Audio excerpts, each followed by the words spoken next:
सास का कायाकल्प। राधा को अपनी सास से बहुत प्यार था। मम्मी जी, आपकी साड़ी कितनी प्यारी लग रही है।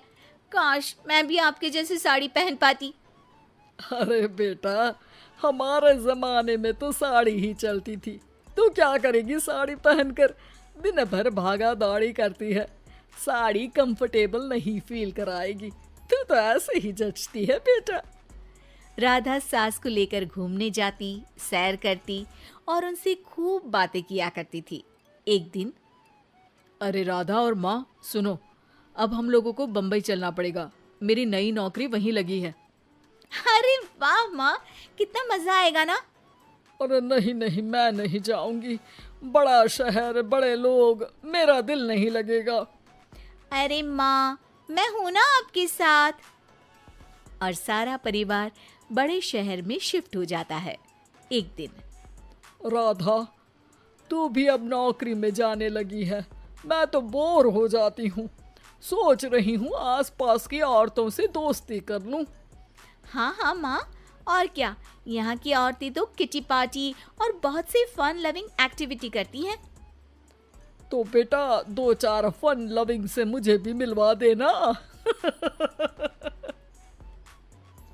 बहू सास के साथ बाहर निकलती है तो देखती है कि सास की उम्र की जो औरतें टहल रही हैं, उनका पहनावा ओढ़ावा सास से बिल्कुल अलग है। लेकिन फिर भी राधा एक औरत को रोकती है। Hello aunty, how are you? Oh great darling. Aunty, हम लोग यहाँ नए शिफ्ट हुए हैं। ये मेरी मम्मी है। क्या ये कल से आप लोगों को ज्वाइन कर सकती हैं? वो औरत सास की तरफ बड़ी ही अजीब नजरों से देखती है, फिर कहती है, अब ठीक है, कल से भेज देना।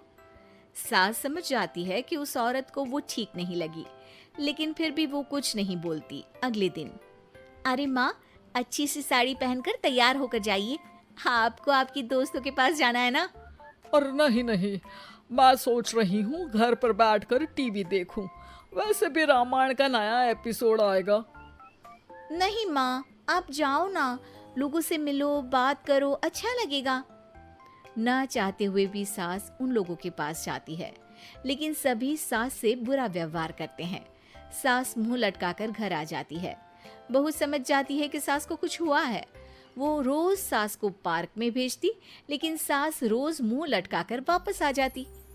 क्या हुआ माँ, आप बाहर जाकर खुश नहीं होती हैं? अरे बेटा, खुश तो हूँ, लेकिन क्या माँ, आपको तो लोगों से मिलना, बातें करना अच्छा लगता था। मैं देख रही हूँ कि आजकल आप बाहर से आती हैं तो परेशान सी दिखती हैं। सास कुछ नहीं कहती, अपने कमरे में चली जाती है। अगले दिन राधा चुपके से सास के पीछे पार्क में जाती है। हेलो, कैसे हैं आप लोग? एक औरत मुंह बनाकर साइड हो जाती है। सभी एक दूसरे से बात करती हैं, लेकिन राधा की सास साइड में चुपचाप अकेली बैठी रहती हैं। राधा घर आती है और सास के वापस आने का इंतजार करती है। सास मुंह लटकाकर घर आती है। अरे मम्मी जी, तब से इंतजार कर रही हूँ, जल्दी तैयार हो जाइए, मार्केट जाना है। राधा सास को लेकर बाजार जाती है और उन्हें कुछ मॉडर्न कपड़े दिलाती है। अगले दिन सास उन कपड़ों को पहनकर पार्क में जाती है। Oh my God, you are looking gorgeous. Beautiful top. कहाँ से लिया?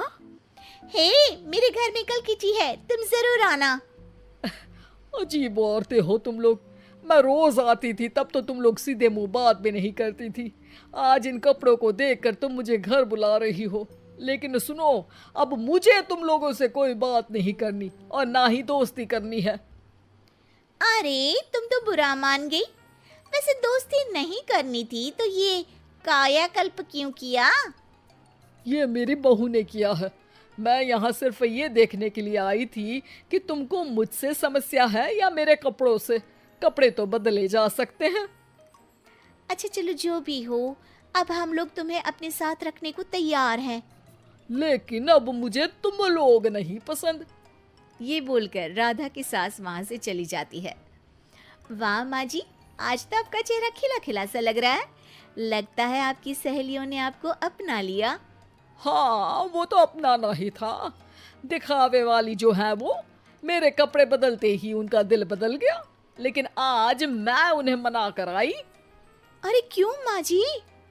क्योंकि उन लोगों को मुझसे नहीं मेरे कपड़ों से दोस्ती करनी थी। वैसे मेरे पास तो तू है ना, मेरी प्यारी बहू, मुझे किसी की जरूरत नहीं है। अरे नहीं नहीं माँ जी, आप ऐसा क्यों सोच रही हैं? बेटा ये गलत भी तो नहीं है, जैसा देश वैसा भेष। क्यों?